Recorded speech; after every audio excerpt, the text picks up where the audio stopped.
അസ്സലാമു അലൈക്കും. ദാവൂദ് നബി അലൈഹി സ്വലാമിൻ്റെ കൊട്ടാരം. രാവിലെ തന്നെ രണ്ടുപേര് പരാതിയുമായി അവിടെ എത്തിയിട്ടുണ്ട്. ഒരു കർഷകനും ഒരു ആട്ടിടയനും.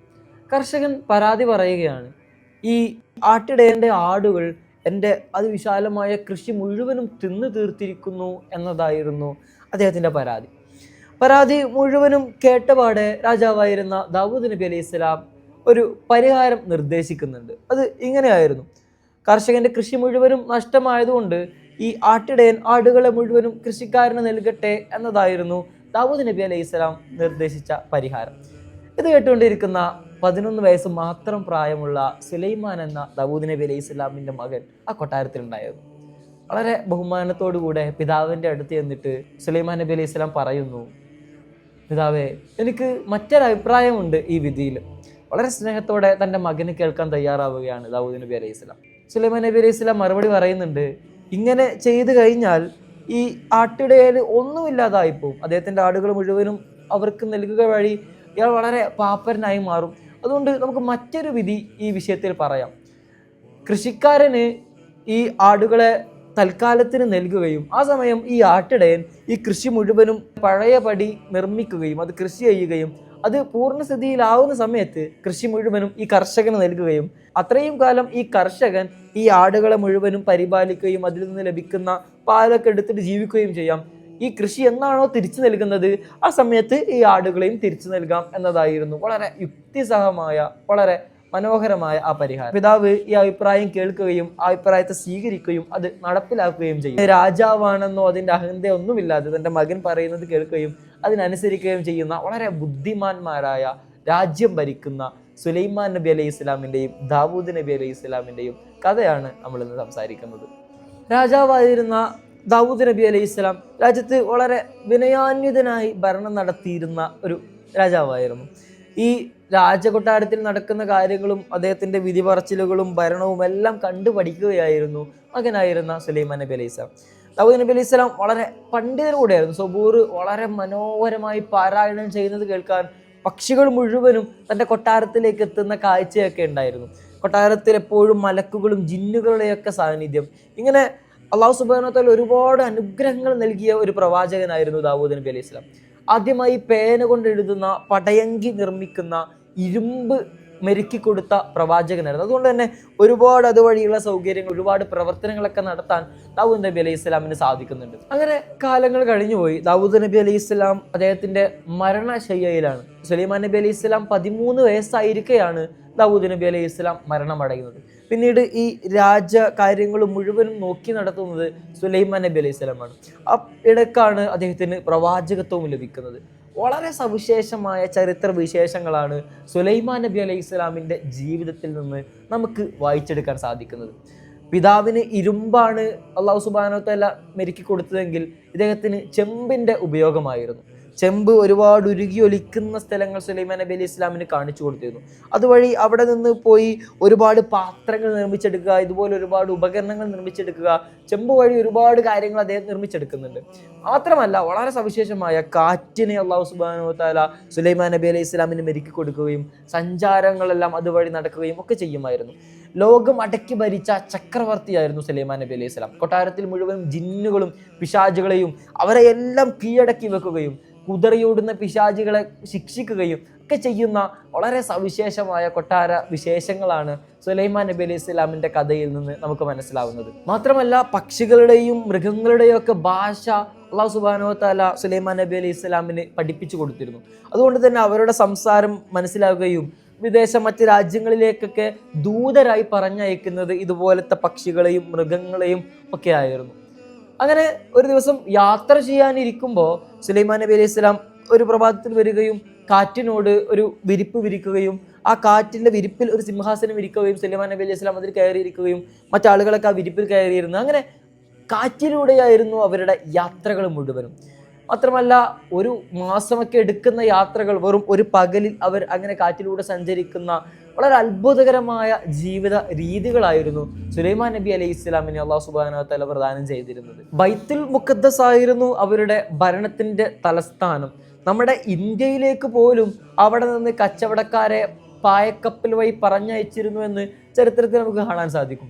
ഇങ്ങനെ സുലൈമാൻ നബി അലൈഹി സ്വലാം വളരെ സമ്പത്തിൻ്റെയും വളരെ പ്രസിദ്ധിയുടെയും ചക്രവർത്തി പദത്തിൻ്റെ ഒക്കെ ഇടയിൽ ജീവിക്കുമ്പോഴും ആ മനുഷ്യൻ പകൽ മുഴുവനും നോമ്പെടുക്കുകയും വലിയ വലിയ അന്നദാനങ്ങൾ പാവപ്പെട്ട മുഴുവനും ആളുകൾക്ക്, 10,000-കണക്കിന് ആളുകൾക്ക് ആണ് ഓരോ ദിവസവും അദ്ദേഹം ഭക്ഷണം പാകം ചെയ്ത് കൊടുക്കുകയും ഒക്കെ ചെയ്തിരുന്നു. പക്ഷേ രാജാവായിരുന്ന അദ്ദേഹം ഓരോ ദിവസവും വട്ടി നെയ്തുണ്ടാക്കുകയും അത് അങ്ങാടിയിൽ കൊണ്ടുപോയി വിറ്റ് അതിന് വാങ്ങാൻ കിട്ടുന്ന റൊട്ടി വാങ്ങി ഭക്ഷിക്കുകയും ചെയ്യുന്ന വളരെ വിനയാന്വിതനായി ജീവിച്ചിരുന്ന ഒരു രാജാവിൻ്റെ കഥയാണ് സുലൈമാൻ നബി അലൈഹി സ്വലാമിൻ്റെ ജീവിതത്തിൽ നിന്ന് നമുക്ക് മനസ്സിലാക്കിയെടുക്കാൻ സാധിക്കുന്നത്. പിശാചുകളും ജിന്നുകളും ഒക്കെ തൻ്റെ സൈന്യത്തിലുള്ളത് കൊണ്ട് തന്നെ വലിയ വലിയ വീടുകളും മണ്ഡപങ്ങളും വലിയ വലിയ പാത്രങ്ങൾ, അന്നദാനത്തിന് വേണ്ടി ഉപയോഗിച്ചിരുന്ന വലിയ പാത്രങ്ങൾ, 1000 പേർക്കൊക്കെ ഒരു സമയത്തിരുന്ന് ഭക്ഷിക്കാൻ പറ്റുന്ന പാത്രങ്ങൾ പോലും ഈ ജിന്നുകൾ നിർമ്മിച്ചിരുന്നു എന്ന് കാണാം. ഇങ്ങനെ വളരെ സുഭിക്ഷമായ ജീവിത രീതികളായിരുന്നു സുലൈമാൻ നബി അലൈഹി സ്വലാമിൻ്റെത്. മാത്രമല്ല അദ്ദേഹത്തിൻ്റെ ജിന്നുകൾ ഓരോ ദിവസവും കടലിൽ പോയി അവരോടെല്ലാവരോടും ഒരു സമയം മുങ്ങാൻ പറയുകയും അവർ കടലിൻ്റെ ആഴത്തട്ടിലേക്ക് മുങ്ങുകയും അവിടെ നിന്ന് മുത്തും പവിഴവുമായി ഉയർന്നു വരികയും ചെയ്യുന്ന സംഭവങ്ങൾ, ഇങ്ങനെ അത് ഖുർആനിൽ പോലും പരാമർശിക്കുന്ന കാര്യങ്ങളാണ്. പിശാചുകളും ജിന്നുകളും കടലിനടിയിലേക്ക് പോയി, കാരണം മനുഷ്യനൊരു ശക്തിയുണ്ട്, അതിൻ്റെ അടിയിലേക്ക് താഴേക്ക് പോകാൻ പറ്റില്ല. അതുകൊണ്ട് തന്നെ അവർ ആഴത്തിൽ പോയി മുത്തും പവിഴയൊക്കെ എടുത്തുകൊണ്ടുവരുന്നു എന്നതൊക്കെ നമുക്ക് കാണാൻ സാധിക്കും. ഒരു തെളിഞ്ഞ ആകാശമുള്ളൊരു ദിവസം സുലൈമാൻ നബി അലൈഹി ഇസ്ലാമും അവിടുത്തെ സൈന്യവും കുതിരപ്പടയാളികൾ അടക്കമുള്ള ഒരു സൈന്യമാണ്. അവരൊരു യാത്രക്ക് പുറപ്പെടുകയാണ്. എല്ലാവരും സജ്ജരായി അവർ യാത്ര തുടർന്നുകൊണ്ടിരിക്കുകയാണ്. പെട്ടെന്നാണ് സുലൈമാൻ നബി അലൈഹി ഇസ്ലാമിനൊരു കേൾക്കുന്നത്, അഥവാ കാറ്റിലൂടെ ഒരു ശബ്ദം സുലൈമാൻ നബി അലൈഹി ഇസ്ലാമിൻ്റെ ചെവിയിലേക്ക് എത്തുന്നു. അതൊരു ഉറുമ്പിൻ്റെ ശബ്ദമായിരുന്നു. ഉറുമ്പ് ഉറക്കെ തൻ്റെ അനുയായികളോട് സംസാരിക്കുകയാണ്. ഓ സുഹൃത്തുക്കളെ, എല്ലാവരും അവരുടെ മാളത്തിലേക്ക് കയറി രക്ഷപ്പെടൂ. സുലൈമാൻ നബി അലൈഹി ഇസ്ലാമിൻ്റെ സൈന്യം ഇതുവഴി വരുന്നുണ്ട്.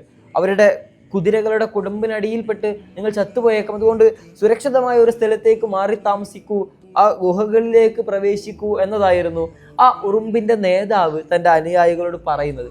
അല്ലാഹു സുബ്ഹാനഹു വ തആല അത്രയും ചെറിയ ജീവികളുടെ സംസാരം പോലും കേൾക്കാനുള്ള സൗകര്യം സുലൈമാൻ നബി അലൈഹി ഇസ്ലാമിന് ഒരുക്കി കൊടുത്തിരുന്നു.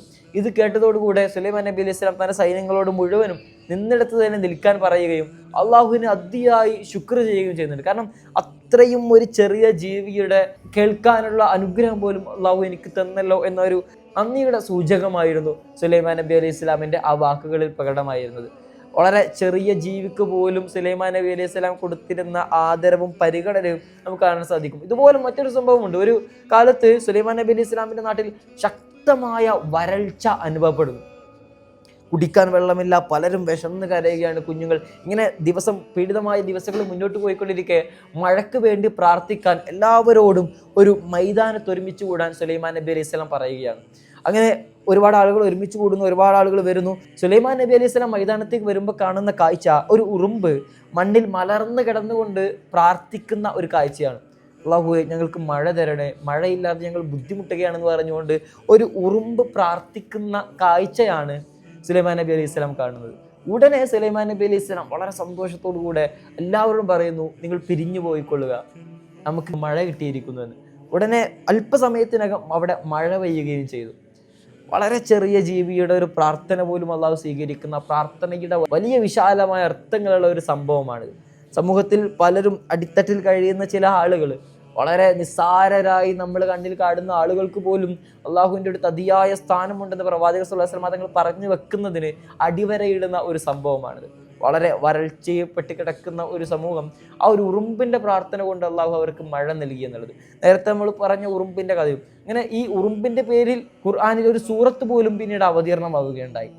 അവരിൽ നിന്ന് ഒരുപാട് നമുക്ക് പഠിക്കാനുണ്ട് എന്നതായിരുന്നു അതിലൂടെ നമുക്ക് മനസ്സിലാവുന്നത്. ഉറുമ്പുകളുടെ ഒരുമിച്ചുള്ള ജീവിതം, അവരുടെ സഹവാസങ്ങൾ, ഒരുമിച്ചുള്ള ഭക്ഷണം തേടിപ്പോകൽ, അവരുടെ ഒത്തൊരുമയോടുകൂടെയുള്ള ജീവിതം, അതിൽ നിന്ന് മനുഷ്യർക്ക് ഒരുപാട് പഠിക്കാനുണ്ട് എന്ന നിർദ്ദേശമാണ് ഖുർആനിലും പറഞ്ഞു. ഈ ഉറുമ്പിന്റെ സംഭവം നടക്കുന്ന സ്ഥലം വാദി നംൽ എന്നറിയപ്പെടുന്ന ഈ താഴ്വര ഇന്നത്തെ ഷാമിലാണ് എന്നതാണ് ചരിത്രകാരന്മാരൻ അഭിപ്രായപ്പെടുന്നത്.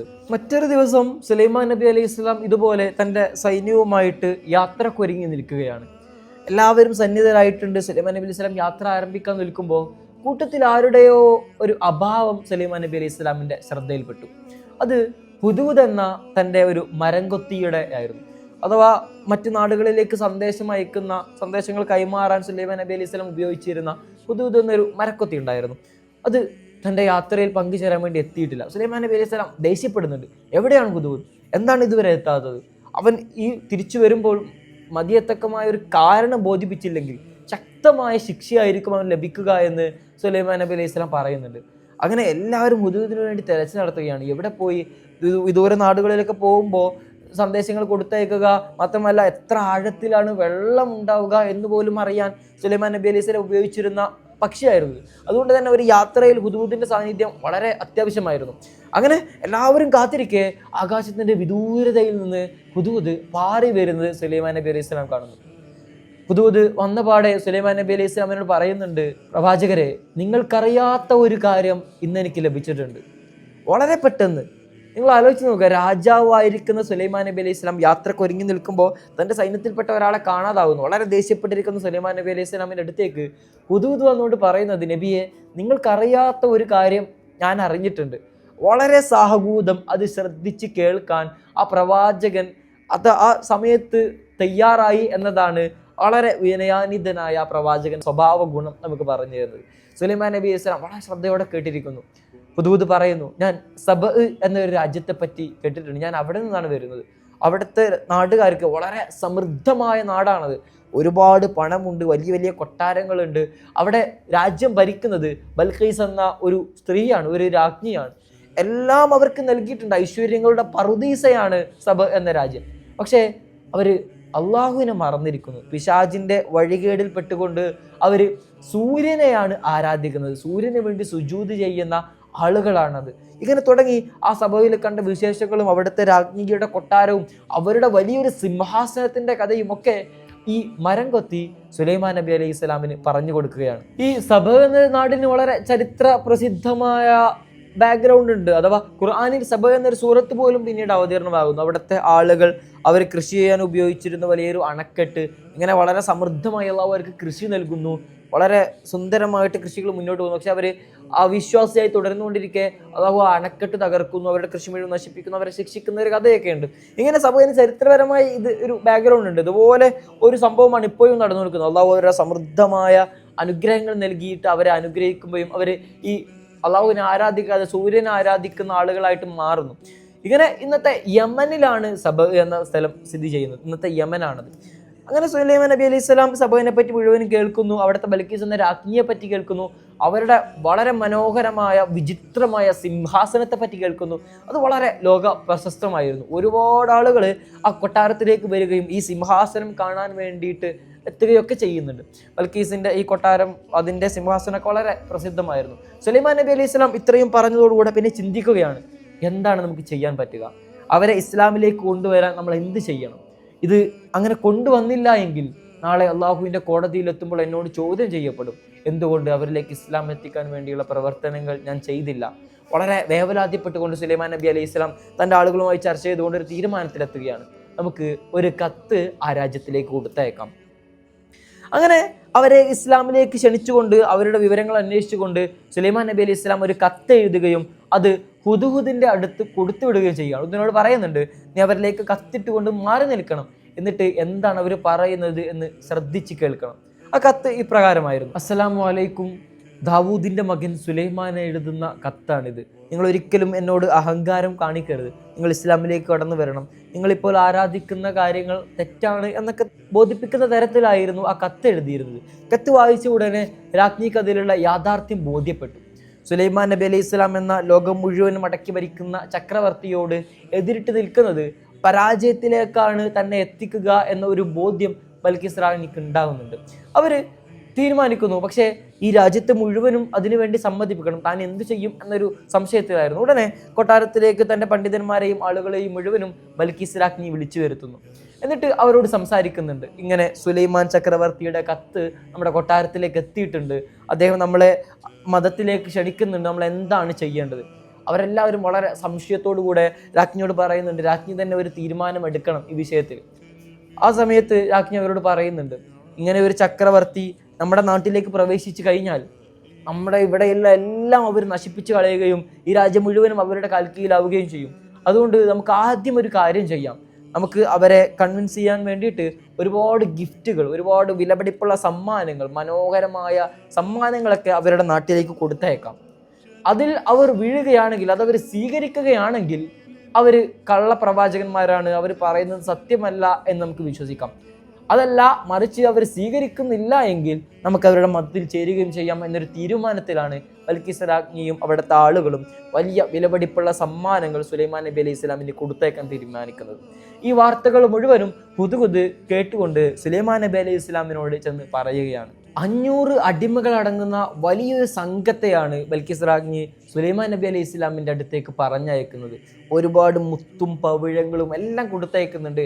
ഏറ്റവും സവിശേഷമായി നൽകുന്നത് ഒരു കിരീടമാണ്. മുത്തും പവിഴമൊക്കെ പതിപ്പിച്ച വളരെ വില കൂടിയ ഒരു കിരീടം. ഒരുപാട് ആളുകൾ അത് പിടിച്ചുകൊണ്ട് സമ്മാനമായിട്ട് സുലൈമാൻ നബി അലൈഹി ഇസ്ലാമിന് കൊടുത്തയക്കുകയാണ്. അവർ ആളുകളും അടിമകളൊക്കെ ആയിട്ട് ആ സമ്മാനവുമായി അവിടേക്ക് വരുന്നു. ഹുദ്ഹുദ് പറഞ്ഞതനുസരിച്ച് സുലൈമാൻ നബി അലൈഹി ഇസ്ലാം അവർക്ക് വലിയൊരു സ്വീകരണം ഒരുക്കാൻ തന്നെ തീരുമാനിച്ചിരുന്നു. ഉടനെ ജിന്നുകളെയൊക്കെ വിളിച്ചു വരുത്തുകയും സ്വർണം കൊണ്ടും വെള്ളി കൊണ്ടും നിർമ്മിച്ച വലിയ വലിയ ഇഷ്ടികകൾ പാകിയ വളരെ വലിയൊരു മൈതാനത്ത് വളരെ മനോഹരമായ ഒരു സ്ഥലമാണ് ഇവരെ സ്വീകരിക്കാൻ വേണ്ടി തയ്യാറാക്കുന്നത്. ഒരുപാട് വിളക്കുകളും മറ്റൊക്കെ പ്രദർശിപ്പിച്ച വളരെ ഭംഗിയാക്കി ആ സ്ഥലത്തെ മാറ്റിയെടുക്കുകയാണ്. ഇങ്ങനെ ഈ ബൽക്കീസ് രാജ്ഞിയുടെ സംഘം അവിടേക്ക് എത്തുമ്പോൾ കാണുന്നത് ഇങ്ങനെ മനോഹരമായി അലങ്കരിച്ചു വെച്ച ഈ മൈതാനത്തേക്കാണ് തങ്ങൾ വരാനിരിക്കുന്നത് എന്നതായിരുന്നു. അതവരെ വളരെ ലജ്ജിപ്പിക്കുന്നുണ്ട്. കാരണം വളരെ ഈ ചെറിയ സമ്മാനവുമായിട്ട് അവർ വരുന്നത് സ്വർണവും വെള്ളിയൊക്കെ പതിപ്പിച്ച വലിയൊരു മൈതാനത്തേക്കാണ്. അവിടേക്കാണ് ഇവർ സ്വർണവും മുത്തും പവിഴവും ഒക്കെ ആയിട്ട് വരുന്നത്. അങ്ങനെ ഇവരുടെ കയ്യിലുണ്ടായിരുന്ന കത്ത് അവർ സുലൈമാൻ നബി അലൈഹി ഇസ്ലാമിനെ ഏൽപ്പിക്കുന്നു. ഈ കത്തിൽ പറയുന്നത് നിങ്ങൾ ഈ കിരീടമൊക്കെ സ്വീകരിക്കണം അങ്ങനെയൊക്കെ ആയിരുന്നു. ആ കത്ത് വായിച്ച ഉടനെ സുലൈമാൻ നബി അലൈഹി ഇസ്ലാം അവരോട് പറയുന്നുണ്ട്, എനിക്ക് നിങ്ങളുടെ കിരീടത്തെക്കാളോ നിങ്ങൾ കൊണ്ടുവന്ന സ്വർണത്തെക്കാളോ ഒക്കെ വലുത് നാളെ അള്ളാഹു സുബ്ഹാനഹു തആലയുടെ ആഖിറമാണ്. എനിക്ക് ഈ ദുനിയാവിനേക്കാൾ ഏറ്റവും പ്രധാനം അതാണ്. അതുകൊണ്ട് നിങ്ങൾ ഇതെല്ലാം തിരിച്ചു കൊണ്ടുപോവുക. എനിക്കിതിലൊന്നും ഒരാവശ്യമില്ല. മറിച്ച് നിങ്ങൾ ഇസ്ലാമിലേക്ക് കടന്നു വരണം. ഇല്ലെങ്കിൽ ഞാൻ നിങ്ങളുടെ നാട്ടിലേക്ക് വരികയും നിങ്ങളുടെ സൈന്യത്തെ പരാജയപ്പെടുത്തുകയും ഒക്കെ ചെയ്യും എന്നാണ് പറയുന്നത്. അക്കാലത്ത് സബകിന് വളരെ സുശക്തമായ സൈനിക സജ്ജീകരണങ്ങൾ ഉണ്ടായിരുന്നു. ഇങ്ങനെ സുലൈമാൻ നബി അലൈഹി സ്വലാം പറഞ്ഞതോടെ ഈ ആളുകൾ തിരിച്ച് ഇവരുടെ നാട്ടിലേക്ക് തന്നെ വരുന്നു. അവർ ബൽക്കീസ് രാജ്ഞിയോട് നടന്ന കാര്യങ്ങളെല്ലാം വിശദീകരിക്കുന്നു. ബൽക്കീസ് രാജ്ഞി പിന്നീട് ചിന്തിക്കുകയാണ്, ഇനി എന്ത് ചെയ്യണം. ഏറെ നേരത്തെ അവരുടെ ചിന്തയ്ക്ക് ശേഷം അവർ മനസ്സിലാക്കുന്നു, അവിടേക്ക് പോയി ഇസ്ലാമിനെ പറ്റി പഠിക്കണം, സുലൈമാൻ നബി അലൈഹി ഇസ്ലാമിനെ പറ്റി പഠിക്കണം എന്ന തീരുമാനമെടുത്തുകൊണ്ട് ആളുകളുമായിട്ട് ബൽക്കീസ് രാജ്ഞി അവിടേക്ക് പോകാൻ തീരുമാനിക്കുന്നു.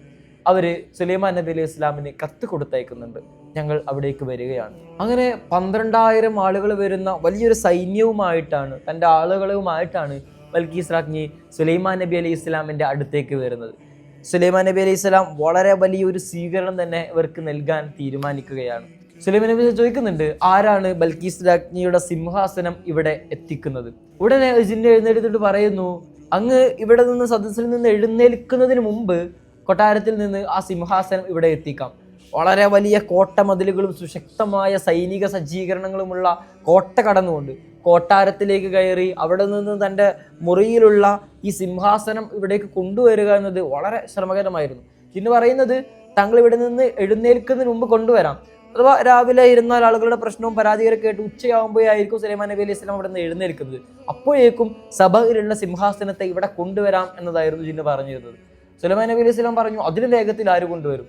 ഉടനെ വേദഗ്രന്ഥങ്ങളിലുള്ള വളരെ അറിവുള്ള ഒരു മനുഷ്യൻ എഴുന്നേറ്റ് എന്നിട്ട് പറയുന്നു, നബിയെ, അങ്ങ് കണ്ണടച്ച് തുറക്കും മുമ്പ് ഞാൻ ആ സിംഹാസനം ഇവിടെ കൊണ്ടുവരാം. ഉടനെ ആ സിംഹാസനം ഇവരുടെ കൊട്ടാരത്തിൽ എത്തുകയും ചെയ്യുകയാണ്. തൻ്റെ അതിഥിയായെത്തുന്ന ബൽക്കീസ് രാജ്ഞിയെ സ്വീകരിക്കാൻ വേണ്ടി സുലൈമാൻ നബി അലൈഹി സ്വലാം പണിയുന്നത് വളരെ വലിയ പളുങ്ക് കൊണ്ട് നിർമ്മിച്ച ഒരു കൊട്ടാരമാണ്. ജിന്നുകളും പിശാചുകളും ചേർന്ന് നിർമ്മിച്ച ആ വലിയ കൊട്ടാരം, അതിൻ്റെ താഴ്ഭാഗം മുഴുവനും ജലം നിറയ്ക്കുകയും അതിൻ്റെ മുകളിൽ ചില്ലിടുകയൊക്കെ ചെയ്തിട്ടാണ് അതിൻ്റെ നിർമ്മാണ പ്രവർത്തനങ്ങൾ നടക്കുന്നത്. ഇത്രയും വളരെ മനോഹരമായ നിർമ്മിതിയാണ് സുലൈമാൻ നബി അലൈഹി സ്വലാം അവർക്ക് വേണ്ടി നൽകുന്നത്. ശേഷം ആ സിംഹാസനം അവിടെ പ്രതിഷ്ഠിക്കുകയും അതിൽ ചെറിയ മാറ്റങ്ങളൊക്കെ വരുത്താൻ ഇവരോട് കൽപ്പിക്കുകയും ചെയ്യുന്നുണ്ട്. അങ്ങനെ രാജ്ഞി അവിടേക്ക് എത്തുകയും രാജ്ഞിയോട് ചോദിക്കുന്നുണ്ട്, ഇത് നിങ്ങളുടെ സിംഹാസനമാണോ? വളരെ ബുദ്ധിമതിയായ രാജ്ഞി മറുപടി പറയുന്നു, അതെ, ഇത് അതുപോലെ തന്നെയുണ്ട്. അതാണെന്ന് അവർ പറയുന്നില്ല, പക്ഷെ ചില മാറ്റങ്ങൾ വരുത്തിയിരുന്നു. അതുകൊണ്ട് അവരുടെ ബുദ്ധി വൈഭവവും സുലൈമാൻ നബി അലൈഹി സ്വലാമിന് പ്രകടമാകുന്നു. അതിനുശേഷം അവർ ആ കൊട്ടാരത്തിലേക്ക് പ്രവേശിക്കാൻ വരുന്ന സമയത്ത് വെള്ളമാണ് എന്ന് കരുതി തൻ്റെ വസ്ത്രമൊക്കെ പൊക്കി അവിടേക്ക് കാല് വെക്കുമ്പോഴാണ് സുലൈമാൻ നബി അലൈഹി സ്വലാം പറയുന്നത്, അത് വെള്ളമല്ല, അത് ചില്ലാണെന്ന്. ആ സമയത്ത് അവർ ലജ്ജിച്ചു പോകുന്നുണ്ട്. അങ്ങനെ വളരെ സവിശേഷമായ പ്രക്രിയയും ഇസ്ലാമിനെ പറ്റി പഠിക്കുകയും ശേഷം ഇസ്ലാമിലേക്ക് കടന്നു വരികയും സുലൈമാൻ നബി അലൈഹി ഇസ്ലാമിൻ്റെ കൂടെ ആളുകൾ മുഴുവനും ഇസ്ലാമിലേക്ക് കടന്നു വരികയും ചെയ്യുന്ന വളരെ മനോഹരമായ രംഗങ്ങളാണ് പിന്നീട് ചരിത്രത്തിൽ നടക്കുന്നത്. തനിക്ക് നൽകിയ ഈ അനുഗ്രഹങ്ങളെല്ലാം ബൽക്കീസ് രാജ്ഞിക്ക് വളരെയധികം ബോധിക്കുന്നുണ്ട്. അങ്ങനെ കാലങ്ങൾക്ക് ശേഷം സുലൈമാൻ നബി അലൈഹി സ്വലാം ബൽക്കീസ് രാജ്ഞിയും തമ്മിലുള്ള വിവാഹം നടക്കുകയും വളരെ സുന്ദരമായ ദാമ്പത്യ ജീവിതം നടക്കുകയൊക്കെ ചെയ്യുന്നുണ്ട്. അവരെ യമനിലേക്കാണ് പിന്നീട് സുലൈമാൻ നബി അലൈഹി സ്വലാം പറഞ്ഞത്. സഭയിലേക്ക് തന്നെ തിരിച്ചു പറഞ്ഞേക്കുന്നു. അവിടെ മനോഹരമായ 3 കൊട്ടാരങ്ങൾ പണിയുന്നു. സുലൈമാൻ നബി അലൈഹി സ്വലാം എല്ലാ മാസവും അവരെ സന്ദർശിക്കാൻ വേണ്ടി അവിടെ പോവുകയൊക്കെ ചെയ്യുന്നുണ്ട്. അങ്ങനെ അവരുടെ മനോഹരമായ ജീവിതം അങ്ങനെ തുടർന്നു പോകുന്നു. അദ്ദേഹത്തിന് വളരെ വലിയ കുതിരപ്പടയാളികൾ ഉണ്ടായിരുന്നു എന്നതാണ് ചരിത്രത്തിൽ നമുക്ക് കാണാൻ സാധിക്കുന്നത്. വളരെ ഭംഗിയുള്ള ദാവൂദ് നബി അലൈഹി സ്വലാം നോക്കിയിരുന്ന കുതിരകളെ പിന്നീട് ഇവർ വെറ്റെടുക്കുകയും പിന്നീട് അത് സുശക്തമായ കുതിരപ്പടയാളികൾ, വളരെ മനോഹരമായ കുതിരകൾ ഒക്കെയുള്ള കുതിരപ്പടയാളികളാക്കി ഒക്കെ ഉണ്ടായിരുന്നു. അങ്ങനെ വളരെ മനോഹരമായിട്ട് തന്നെ അവരുടെ ജീവിതവും കൊട്ടാരങ്ങളും കാര്യങ്ങളും ഭരണവും എല്ലാം മുന്നോട്ട് പോകുന്നു. അതിനിടയിൽ ചില പരീക്ഷണങ്ങളും സുലൈമാൻ നബി അലൈഹി സ്വലാമിന് സംഭവിക്കുന്നുണ്ട്. അഥവാ ഒരു ദിവസം അദ്ദേഹം ഒരു രാത്രി തീരുമാനമെടുക്കുന്നു, ഇന്ന് രാത്രി ഞാൻ എൻ്റെ ഭാര്യമാരെ ബന്ധപ്പെടുകയും എനിക്കങ്ങനെ 100 കുഞ്ഞുങ്ങൾ ഉണ്ടാവുകയും അവരെ മുഴുവനും ശക്തരായ കുതിരപ്പടയാളികളാക്കി മാറ്റുകയും ചെയ്യുമെന്ന് സുലൈമാൻ നബി അലൈഹി സ്വലാം പറയുന്നുണ്ട്. ആ സമയത്ത് ഇൻഷാ അല്ലാ എന്ന് പറയാൻ അവർ വിട്ടുപോവുകയാണ്. അതുവഴി പിന്നീട് ജനിച്ച കുഞ്ഞുങ്ങൾ മുഴുവനും ഉടനടി മരിച്ചു പോവുകയും ഒക്കെ ചെയ്യുന്ന വളരെ പരീക്ഷണിതമായ ഒരുപാട് അവസരങ്ങളൊക്കെ സുലൈമാൻ നബി അലൈഹി സ്വലാമിൻ്റെ ജീവിതത്തിൽ സംഭവിക്കുന്നുണ്ട്. ബൈത്തുൽ മുഖദ്ദസിന്റെ പണി നടത്തുന്നത് സുലൈമാൻ നബി അലൈഹി സ്വലാമാണ്. ഏറെ കാലത്തെ പരിശ്രമങ്ങൾക്ക് ശേഷം ജിന്നുകളും പിശാചുകളൊക്കെ ചേർന്നിട്ടാണ് ആ പള്ളിയുടെ പണി നടക്കുന്നത്. സുലൈമാൻ നബി അലൈഹി സ്വലാം എല്ലാ നിർദ്ദേശങ്ങളും കൊടുത്തുകൊണ്ട് തന്നെ ആ പള്ളിയുടെ സമീപത്ത് തന്നെ നിൽക്കുന്നു. ഒരു വടിയിൽ ചാരി നിന്നുകൊണ്ടാണ് സുലൈമാൻ നബി അലൈഹി സ്വലാം ഈ പണി വീക്ഷിച്ചുകൊണ്ടിരിക്കുന്നത്. ജിന്നുകളും പിശാചുകളും ഒക്കെ സുലൈമാൻ നബി അലൈഹി സ്വലാമിനെ കണ്ടുകൊണ്ട് ധൃതിയിൽ ആ പണികൾ മുഴുവനും പൂർത്തീകരിക്കുന്നു.